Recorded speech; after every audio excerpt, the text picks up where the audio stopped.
Est-ce que vous pouvez aller sur le chemin pour faire l'accueil dès l'entrée et vous leur dites de venir s'inscrire par branche de ce... Je suis mariée, j'ai 4 enfants, 2 garçons, 2 filles, qui ont respectivement 23, 21, 17 et 14. Voilà, et je suis enseignante également en éducation physique et aussi je donne des cours particuliers pour aider les élèves à apprendre. L'apprendre à apprendre, c'est un sujet qui me passionne aussi, c'est accompagner le jeune pour l'aider à mieux utiliser ses capacités. Alors, mon engagement de chrétienne, je le vis surtout au MEJ. Je suis au MEJ depuis une dizaine d'années à peu près et je suis maintenant responsable du secteur de Versailles. Ça comprend à peu près 70 jeunes qui sont répartis en équipes par tranche d'âge. Le MEJ, c'est une vieille histoire pour moi parce que j'en ai fait partie quand j'étais au collège. Et à l'époque, on était jeunes témoins du Christ.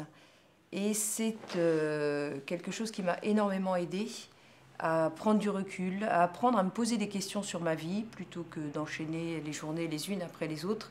Mais c'était s'interroger sur comment je vis l'amitié, quelles sont mes relations dans ma famille, comment est-ce que je découvre le Christ. Et c'est plus tard que j'ai réalisé que ça m'a permis d'avoir une vie, je dirais, intérieure, une vie posée, une vie où les choses ne sont pas données d'emblée, mais il faut réfléchir, construire sa vie.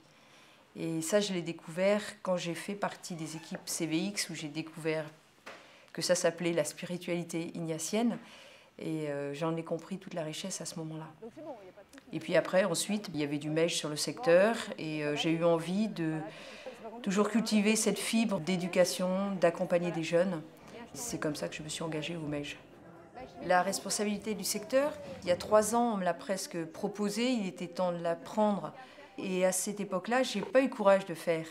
Parce que je trouvais ça trop lourd, je n'avais pas assez de temps, voilà. Et là, j'ai accepté de le faire et j'ai le sentiment de l'avoir beaucoup plus reçu comme une mission et me dire que je serai accompagnée sur ce chemin. C'est pas moi qui suis responsable du secteur, c'est moi qui anime le secteur, mais accompagnée par un autre. J'ai vraiment reçu comme une mission. Pour un temps limité, parce que faut pas que ça devienne sa chose et son pouvoir, mais c'est un temps qui est là et que j'essaye d'exploiter au maximum en essayant de développer le MEJ, ce qui n'est pas évident parce que le MEJ n'est pas visible. Il n'est pas attaché à une paroisse, il n'est pas attaché à une école. Donc la difficulté, c'est de se faire connaître. Et se faire connaître, c'est faire vivre des choses assez fortes aux jeunes pour qu'ils aient envie d'en parler à leurs copains et de les faire venir. Ça, c'est vrai que le jeune, c'est quelque chose de passionnant et c'est de l'accompagnement. L'aider à grandir, donner des repères.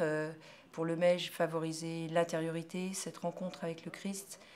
Et aider à grandir. Ça, c'est vrai que c'est quelque chose qui me parle beaucoup dans tous les secteurs de ma vie, que ce soit en famille, aider à grandir, bien sûr, en respectant la personnalité de chacun. Je crois que c'est être plus éveilleur que donner un cadre très rigide, très strict, mais c'est permettre à la personne d'être elle-même, d'aller au bout d'elle-même.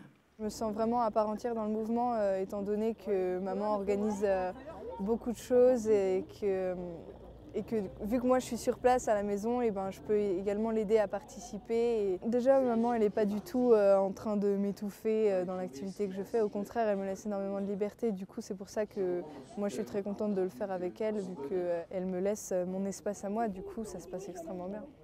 Le MEJ, à ce côté-là, il y a beaucoup de chants, très joyeux, très gais, c'est très créatif. Il y a beaucoup d'expressions personnelles, ils apprennent à prendre la parole, justement. Et à la fois, ils sont capables de chanter comme des fous, et puis la minute d'après, de se taire et d'être en silence. Et ça, c'est merveilleux, ça. On est dans un monde qui va très vite, donc se poser de temps en temps, accueillir, vivre du silence. D'avoir 70 jeunes dans la salle qui se taisent en même temps, c'est une grande force. Stop Carnet, c'est un mot que vous connaissez bien au MEJ. C'est la richesse du mouvement. C'est le moment de s'arrêter et puis de se laisser questionner.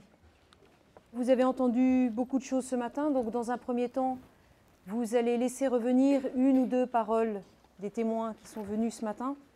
raisonner, des choses qui vous interpellent.